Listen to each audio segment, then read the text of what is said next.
which is a possibility. Okay.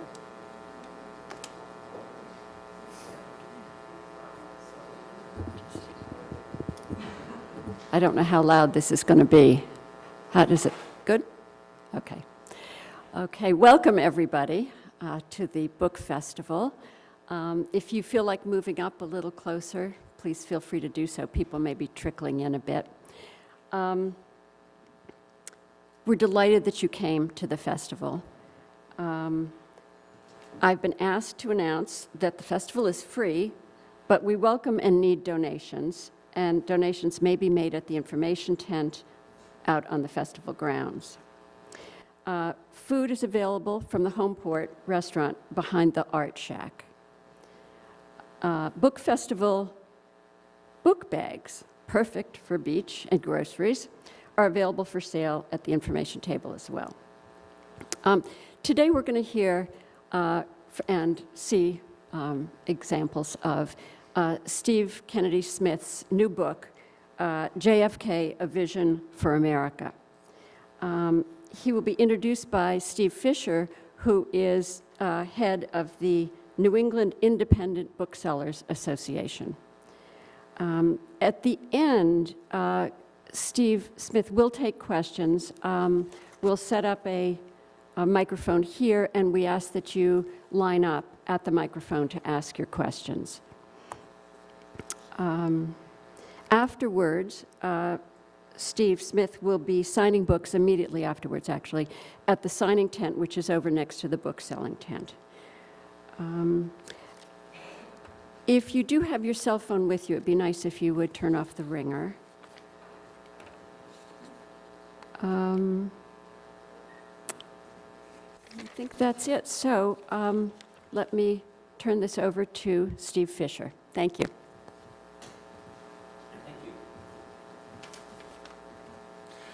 Good morning. I am Steve Fischer. I'm Executive Director of the New England Independent Booksellers Association. We're a trade association that represents over 200 of the independent bookstores all around New England, including parts of New York. I would urge you to buy your books at Bunch of Grapes. They're a great sponsor of this event. And without independent bookstores, our culture is much lacking. It's my privilege to introduce Stephen Kennedy Smith and his book, JFK, A Vision for America. Like many of you in this room, I am a part of the generation for whom Kennedy and the Kennedy family were our earliest models for the presidency and civic leadership. Television brought the family into our lives, along with the campaign, the debates, the election, the inauguration, and sadly, the assassination. But in those brief 3 years, the Kennedy years, were marked with youth, energy, optimism, and a deep faith in American values and ideals. Stephen Kennedy Smith, JFK, is published in celebration of the centennial of John F. Kennedy's birth. This lavishly illustrated book is the definitive compendium of JFK's most important speeches, accompanied by essays and reflections from a diverse range of figures, including Senators McCain and Warren, John Kerry, the Dalai Lama, David McCullough, Michael Beschloss, Kofi Annan, and many others. The power of the book is not just historical. It is a reminder of who we have been and an inspiration of who we can still be. Stephen Kennedy is the nephew of John Kennedy and the son of Jean Kennedy Smith, the last surviving child of Joe Sr. and Rose Kennedy. He has taught an advanced negotiation program at Harvard Law School. He's a 3-time recipient of the Danforth Award for Excellence in Teaching at Harvard University. He was the deputy campaign manager for Ted Kennedy's presidential and senatorial campaigns, and was serving on the New England Steering Committee for Obama's presidential campaign. He is currently a lecturer at the Sloan School of Management in the Visionary Investing Program. He serves on boards or as a partner in a number of biomedical technology businesses, focusing on innovative healthcare and neuroscience. He is on the board of the John F. Kennedy Library and the Joseph P. Kennedy Foundation. And he is the co-founder and vice president and World Leadership Alliance, an organization of business and political leaders that promotes democracy and international understanding and trade. So with that, would you please give a warm welcome to Stephen Kennedy Smith.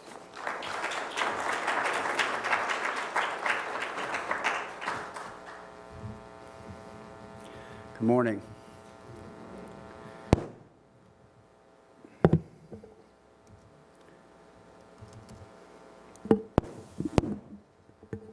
There we go.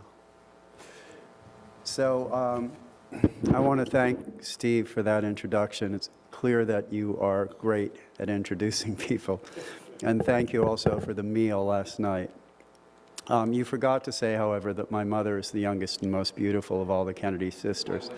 So, yeah, so you're in trouble for that. My mother's very funny, actually. She came to a panel that was moderated by Robert McNeil that I did at the YMCA, and he said to her, as they were introduced, he said, "I don't believe we've ever had the pleasure of meeting." And she said, "No, because if we had, you would have remembered." But she was joking, obviously. So my book is JFK, A Vision for America. This actually is not the cover. This was the original cover. It was called Poetry and Power, which I liked a lot, but HarperCollins wanted a more commercial title, which I also like, but I thought it would be interesting for you guys to see the cover iterations. So it's great to be here on Martha's Vineyard, actually, where President Kennedy actually sailed the waters. And, you know, I thought I would just start by reading you this quote that I found this morning.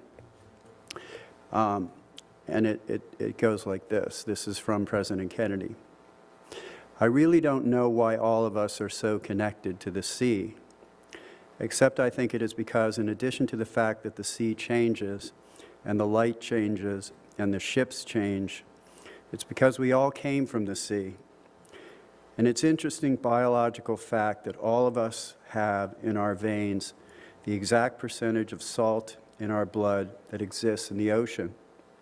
And we go back to the sea, whether it's to sail or to be in it, we are going back to from whence we came." So it's nice to be back here in Martha's Vineyard. So I want to tell a little bit of the story of President Kennedy's life, but before I do that, I want to sort of situate myself in the drama. So this is me in 1962. I'm on the front seat of the golf cart there. If I look a little worried, it's because we're in a very small golf cart, overloaded at a high rate of speed, heading for a rather large hill in a PT boat, driven by a guy that was wrecked his PT boat in the war. So I was a little nervous. My father at this point was planning his next presidential campaign. Of course, that was cut short. This is a view from the window, actually, of Robert F. Kennedy's funeral train, which I was on. I was 11 years old. And it looked like this for 229 miles on both sides of the tracks. And it was a really memorable day in my life, and one of the saddest days in my life, but also just this tremendous feeling of connection and how we are ultimately all connected on this journey that we take from birth to death. And so, you know, you grow up in a political family and you have these experiences and you start to wonder about a wider life and what's important.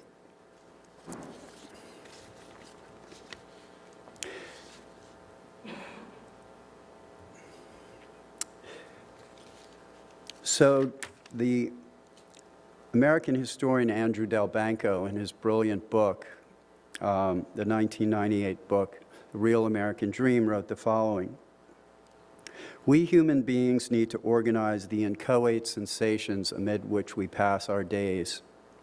Pain, desire, pleasure, fear, into a story. And when that story leads us somewhere, and thereby helps us to navigate life through its inevitable terminus in death, it gives us hope. And if such a sustaining narrative establishes itself in a substantial number of people over time, we call it a culture.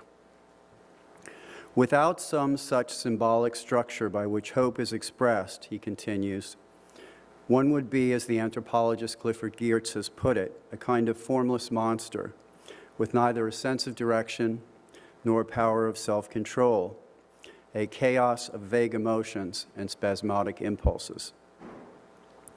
And it's not hard to see this in the contemporary scene. If you want to see the opposite of a symbolic structure of hope, a true chaos of vague emotions and spasmodic impulses, just open up your Twitter account, if you have one. So we're meeting at a moment of, I would say, national unease and concern.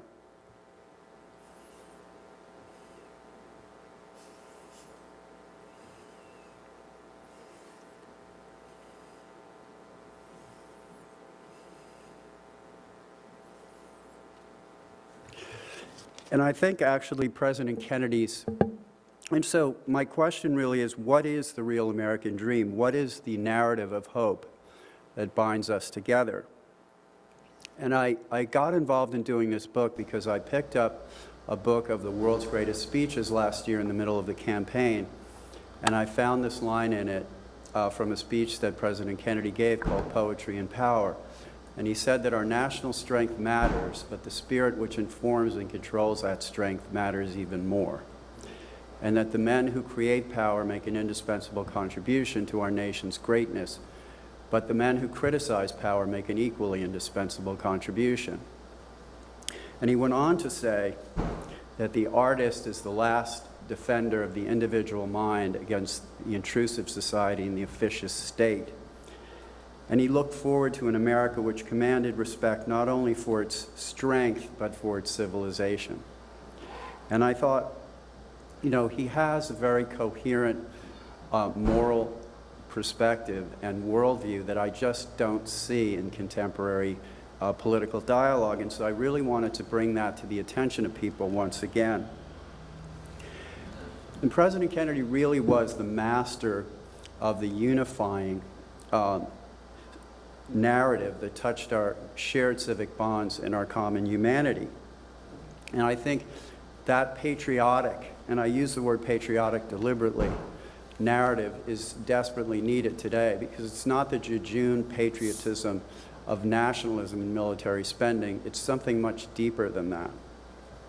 And I hope this book will remind us of those ideals that he stood for and lived for and died for. And I think also the past is something, as Faulkner said, that is never really dead. It's not even past. And so there's a lot we can learn, I think, from the example, I think, of one of the historical high points of American leadership. And so when President Kennedy accepted the Democratic nomination in Los Angeles in 1960, he said the following, which I think seems remarkably relevant today. He said, "The world is changing. The old era is ending. The old ways will not do." And then he asked a question of the audience that echoed Abraham Lincoln. He said, "Can a nation organized and governed such as ours long endure? Have we the nerve and the will?" He talked about the pioneers who were not, quote, prisoners of their own price tags. Their motto was not, quote, every man for himself, but all for the common cause. The new frontier, he said, summarizes not what I intend to offer the American people, but what I intend to ask of them. It appeals to their pride, not their pocketbooks. I believe, he said, the times demand new invention, innovation, and decision. So my father told me there are really only two kinds of leaders in politics. There's leaders who appeal to hope, and there's leaders who appeal to fear. And there are two things that they bring forth, inspiration or desperation. And we're a divided country, and I think we're having a crisis of civic identity and a crisis of leadership. What do we have in common? What does it mean to be an American? A citizen? What are the obligations of citizenship? These are the questions that John F. Kennedy cared about. He didn't speak in sound bites. The word hadn't been invented yet. He spoke in literate paragraphs full of references to history, which gave people hope and a sense of connection with one another. He was, in his own words, an idealist without illusions. And what I really learned from reading my uncle's speeches is that although he was concerned with national policy, he proposed Medicare and Medicaid, the National Endowment for the Arts and Humanities, the Civil Rights Act, the Peace Corps, the Moonshot, what later became the 1965 Immigration Act, and many more things. More than any of that, he was concerned about national character and civic identity, and with educating the nation about those things. President Kennedy was the second to last American president to serve in combat. But he had this vision of America not only as a nation that was powerful militarily, he had a vision of America as a great civilization. Great morally, as in the Civil Rights Act, great spiritually, again, as his address against religious discrimination to the Houston Ministerial Association. Great artistically, as in the creation of the National Endowment for the Arts and Humanities. Great civically, as in the Peace Corps and VISTA. And lastly, great scientifically, as in the Moonshot. That was his vision of a great nation. And he drew this vision from his readings of American history and other history, going all the way back to the Greek idea of the polis and the Roman idea of virtue or civic virtue. So people associate the phrase city on the hill with Ronald Reagan, but it was actually John Kennedy in his farewell address to the Massachusetts state legislature who quoted from the sermon of Puritan John Winthrop and said the following: "When at some future date the high court of history sits in judgment of each one of us, we will be judged by the answer to 4 questions. Were we truly men of courage? Were we truly men of judgment? Were we truly men of integrity? And were we truly men of dedication?" This is him actually speaking at the legislature.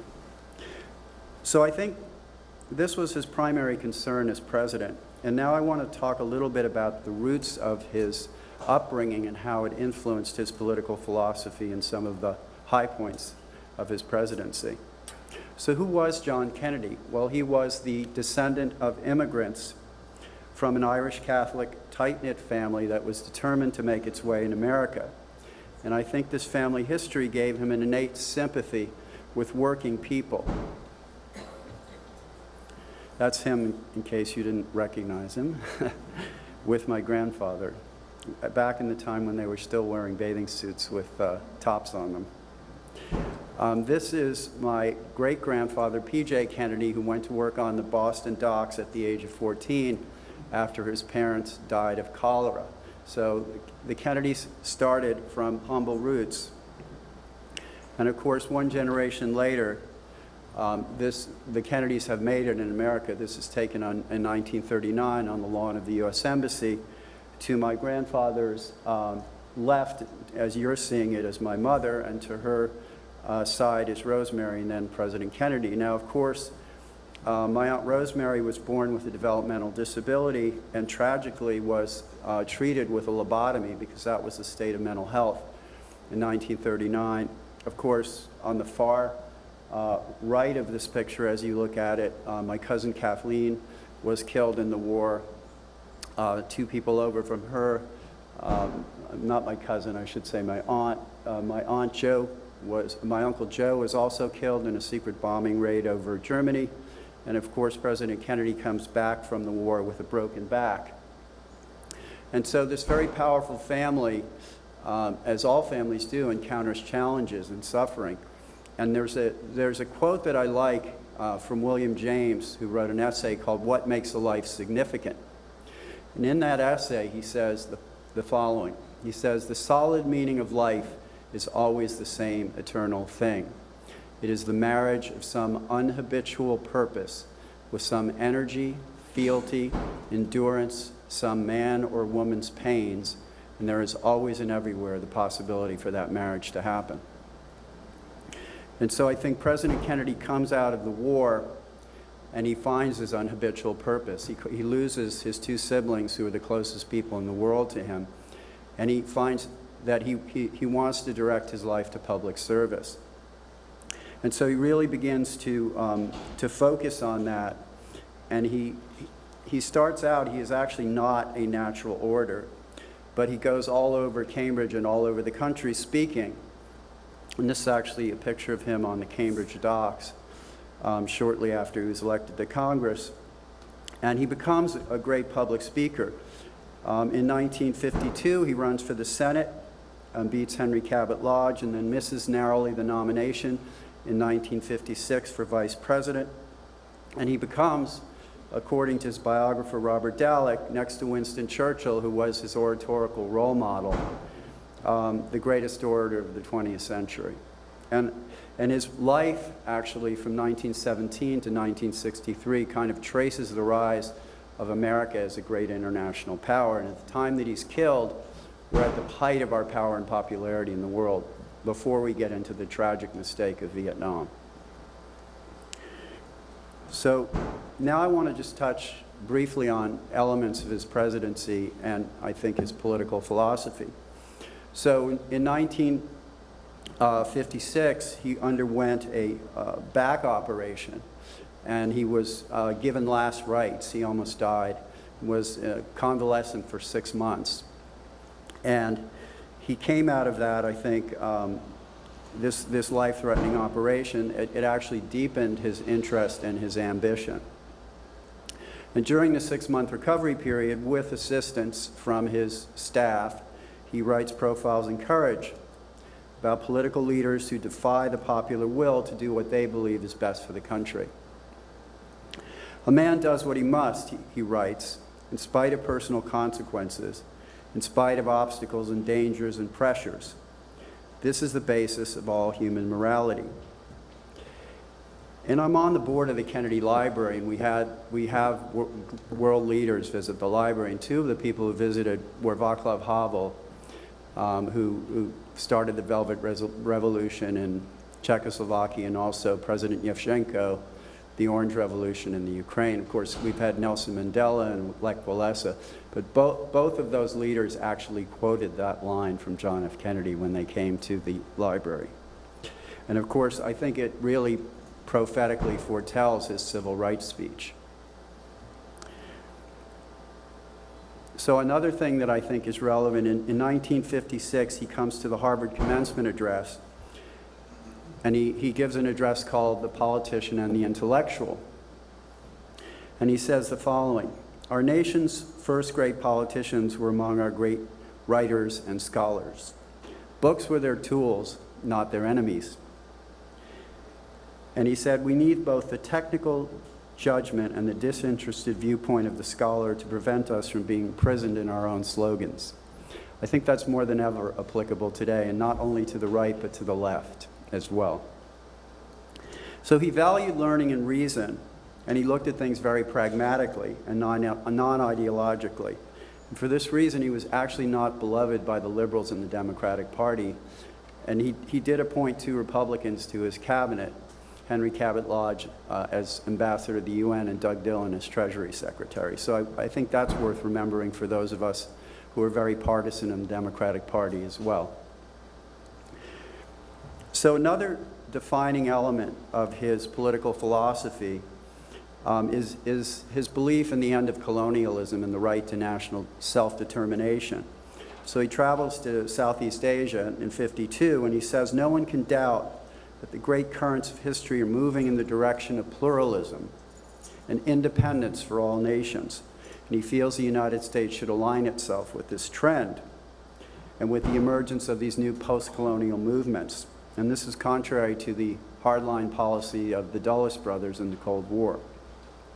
And I think what's really interesting and relevant to today is the other side of his foreign policy view. Because later he gives a speech at Independence Hall and also in Germany called The Age of Interdependence. And he's really the first president to foresee the world as a global community. And he says the following: Although we live in an age of independence, like the Revolution of 1776, which made our country free, we also live in an age of interdependence, like the Constitution of 1787, which made our country unified. In a new global world, America must learn to think in terms of both: independence and national identity, interdependence and international identity. And this, I think, is another very applicable idea to today, where we're balkanized into citizens of the world or nationalists, but it's really not that, we're both. So after Kennedy gets elected in 1960, he's asked if there's anything that surprised him after he got into office and assumed the job of president. And he says the only thing that surprised us was that things were just as bad as we were saying they were. His inaugural is considered one of the best inaugurals in American history, the other being Jefferson's first inaugural and Lincoln's second inaugural. It was about 1,400 words long, which is about half the length of a usual presidential inaugural. And after the speech, the power of those words have lingered. And I was in this is very interesting, actually. I was in the neurotrauma unit of Mass General Hospital. And there are three things that they do to determine whether someone has functional consciousness after they've gotten a brain trauma. One is they squeeze their fingers, because two is they play Aaron Copland, Fanfare for the Common Man, and three is they play John F. Kennedy's inaugural address. And because those are very powerful emotive symbols that reach the deep unconscious of people who are traumatized. So it's really, really interesting to just see the power of language to kind of transform human consciousness, even at that level. So after Kennedy becomes president, I think this is an interesting contrast as well. His first great initiatives are towards foreign aid to Latin America and national service. This is his tour of Latin America after he announced the Alliance for Progress. But he also faced his first big challenge as a president, which was the disastrous invasion of the Bay of Pigs, planned by the Eisenhower administration but executed by him. And so 1,200 Cuban emigres, or anti-Castro Cubans, invaded Cuba, and they're quickly pinned down and captured by Castro. And Kennedy goes on national television and takes full responsibility for the failure of the invasion. And at the end of 100 days, his approval rating is 83%. His average approval rating was 70%. But the highest approval rating he ever had was when he went on TV and admitted his mistake. And so that shows me that Americans like presidents who admit their mistakes. And he also said that I'm just like Eisenhower: the worse I do, the higher my approval rating goes. So he had somewhat of a sense of humor about his own failure. He faces other challenges as president. The Berlin crisis, where the Soviets try to cut off Berlin. The confrontation over the University of Mississippi in Alabama, where there are riots. And the steel crisis, where he forces the steel companies to back down from excessive profiteering. And amidst all this, he announces the moonshot. But it's this is a picture of an IBM, similar to the ones that are pointed at us from North Korea. But I think it's the Cuban Missile Crisis that really, in my mind, that and the civil rights crisis that transformed him as a president and as a man. This is an ICBM, and we now know that the pressure from his military chiefs to launch a tactical nuclear strike on Cuba would have produced a Soviet retaliation likely to escalate into full nuclear war, killing 50 to 100 million people, and that his resistance to the advice of his military advisors prevented a nuclear holocaust. And I think he was deeply troubled by the potential for nuclear war, and it really made him, after that, a very fervent advocate for peace. And I think just to wrap up, what is interesting about President Kennedy as a man and as a president is that as his presidency unfolds, he learns from his mistakes and he deepens as a person. He moves from becoming a cold warrior to more of an advocate for peace. He moves from being tepid on civil rights to being more engaged, and finally faces a difficult political choice and becomes an advocate for racial justice. And his presidency culminates, I think, in a short period in June of 1963. On June 10th, he goes to American University and gives a politically risky speech proposing peace with the Russians, which is considered one of the 100 best speeches of all time, one of the great state papers of the 20th century, probably his greatest speech. The next day, in a relatively unknown speech, he goes to the Italian American Society and proposes changes in immigration law that make America a younger and more diverse nation. And then that evening, he goes on TV and he gives a civil rights address and proposes civil rights legislation. And the Democrats have not won the South since he gave that address.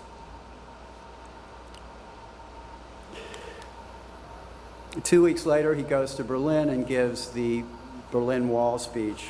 All free men, he says, are citizens of Berlin. And the square where he gave that speech is called John F. Kennedy Platz today. He gives other great speeches, one on the role of the artist in a free society, which I quoted from earlier.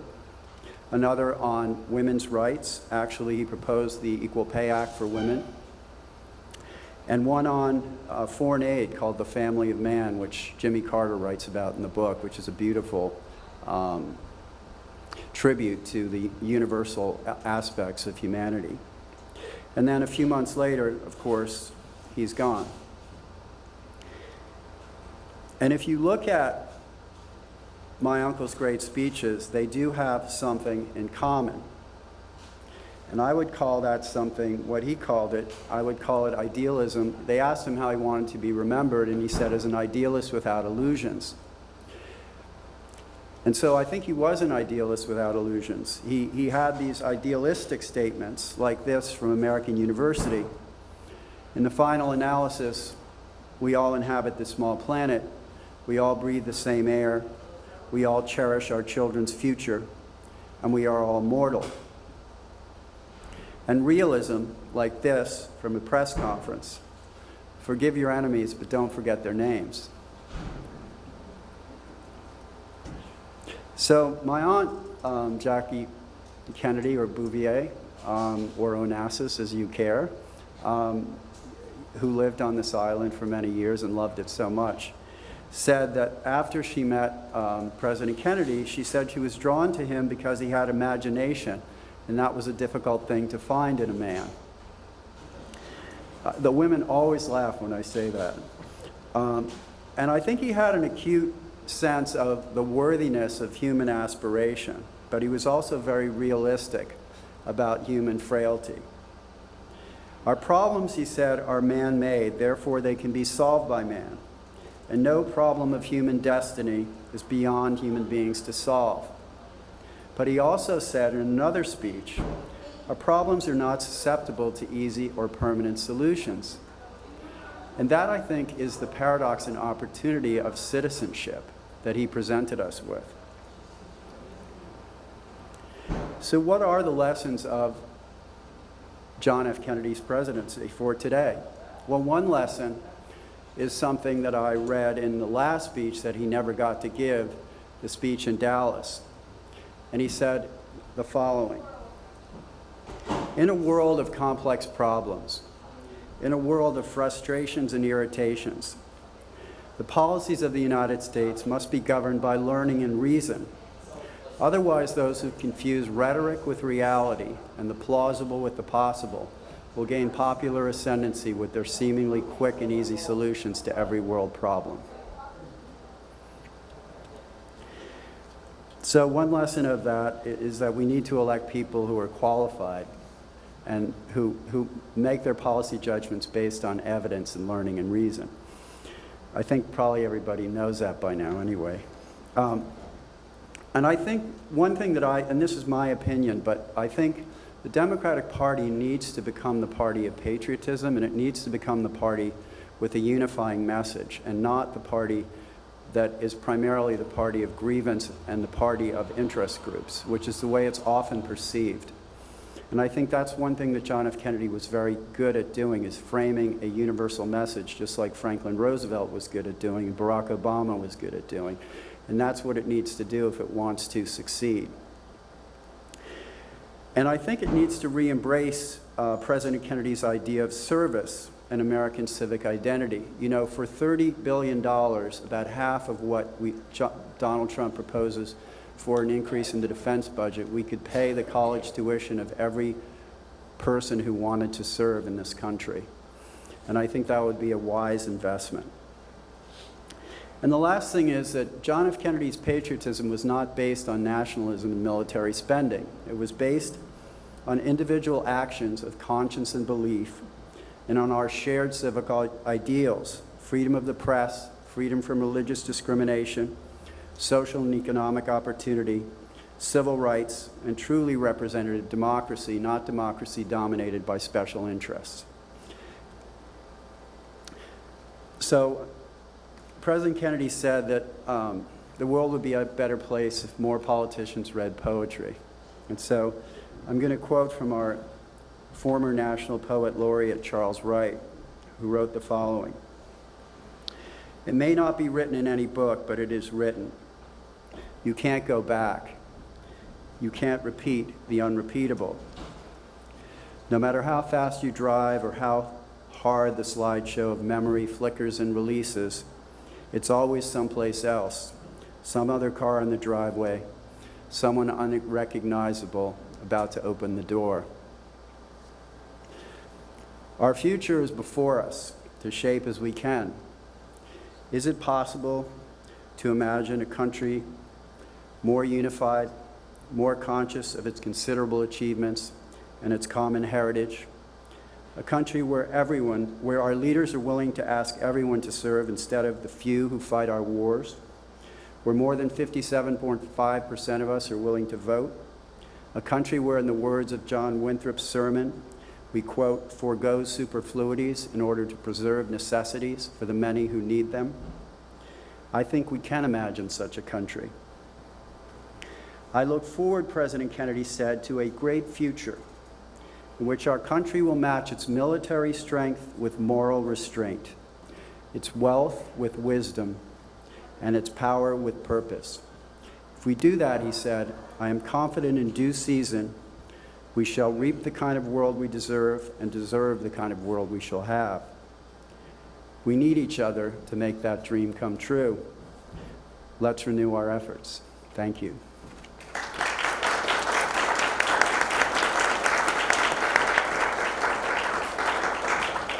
So I have one slide here to show you.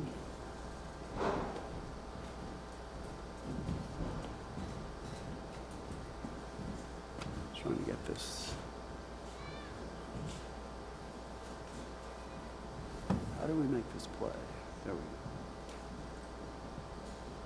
go. Just wanted to play a short video. There we go.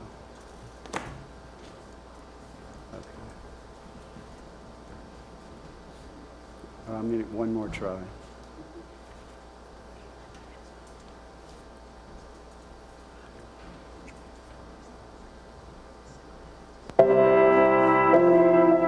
The world is very different now.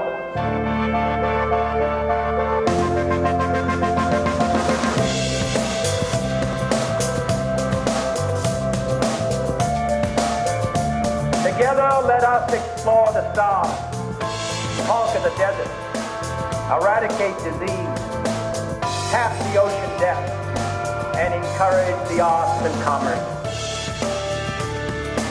Ask not what your country can do for you. Ask what you can do for your country.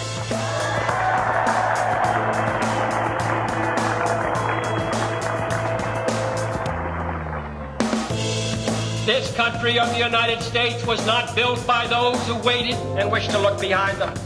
We set sail on this new sea because there is new knowledge to be gained and new rights to be won. Let the word go forth from this time and place to friend and foe alike that the torch has been passed to a new generation of Americans, and the glow from that fire can truly light the world.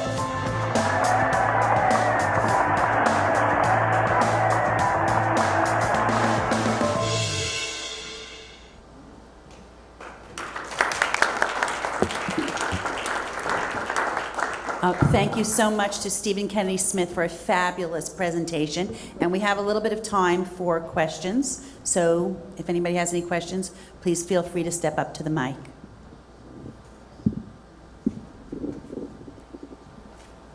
Test it out.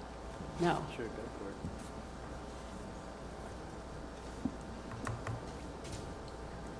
for it. I'm just wondering if you could share what you personally remember about your uncle. Sure. Some personal memories. So my strongest memory actually is of being on that golf cart and being knocked off the golf cart by one of my cousins because it was very competitive to get on the golf cart, and him coming back, you know, in the golf cart to pick me up. So that's really important when you're a kid, right, to be part of the tribe. And Caroline and I were very close, same age, and so I did spend a lot of time in the White House. I have some pictures trick-or-treating with President Kennedy and like my outfit, and so that was really fun. And having, you know, you remember having dinner when you're being served by like a butler with silverware, and it just, the helicopter landing on the lawn in Hyannisport. And actually, the other strong memory is that he created the Special Forces. And he had the first troop of Special Forces come down and land on a chopper right on my grandfather's lawn and jump out of the chopper and like start doing, you know, martial arts demonstrations. And they went up one side of the house and over the other side. So that was really memorable. Is there any evidence that President Kennedy would have reopened diplomatic relations with Cuba? Yeah, so that's interesting. So there's conflicting evidence. So on the day that he was killed, he was engaged in diplomatic conversations with the Cuban government to try to reopen relations. At the same time, the CIA was simultaneously still conducting you know, efforts to kill Castro. And so there's a question as to whether he even knew about those efforts. But clearly on a diplomatic front, based on the history, they were interested in reopening relations with, or at least having friendly relations with Cuba. Thank you.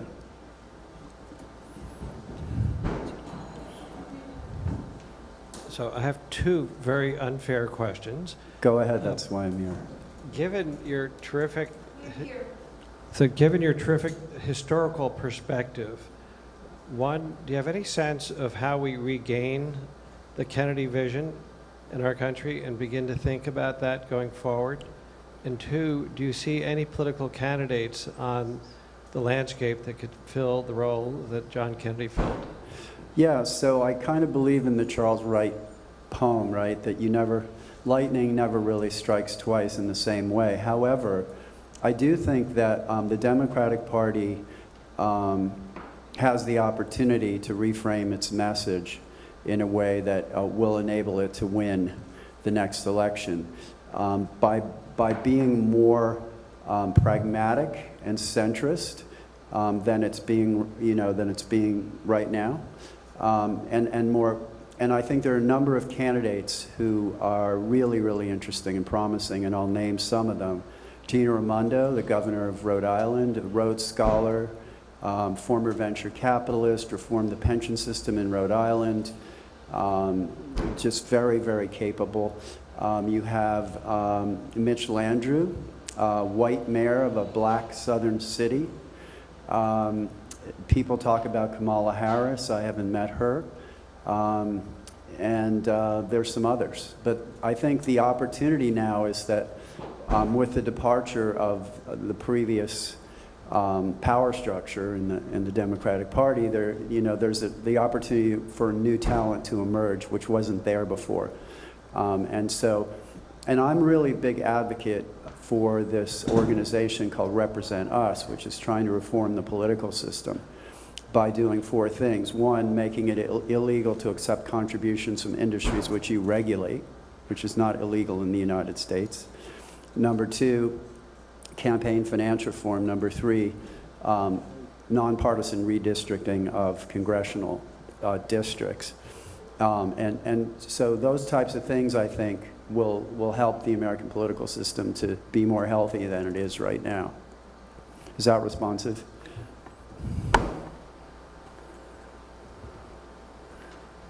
All right. Good afternoon, Mr. Smith. My name is Donna Kennedy. We're no relation, I'm sure. But I do have a younger brother whose name is John F. Kennedy. He was born just 2 weeks after the president was killed. So we hold the Kennedys dear in our heart. My question is a political one. How important do you think it is, and how hopeful could we be to overturn Citizens United in bringing some health back to the democratic process? Yeah. Unfortunately, I don't know that there's the political ability to overturn that right now. But I think on a state level, doing the kinds of things that Represent Us is trying to do will actually, do a lot. And so I think there's a limited ability to overturn the Supreme Court decision without a significant majority in Congress, which we just don't have right now. Yeah. Thank you so much. Thank you very much. So our author will be signing his books in the book signing tent. Please join us there. You can go to the book sales tent first and then come over to have the book signed. And thank you again for a fabulous presentation.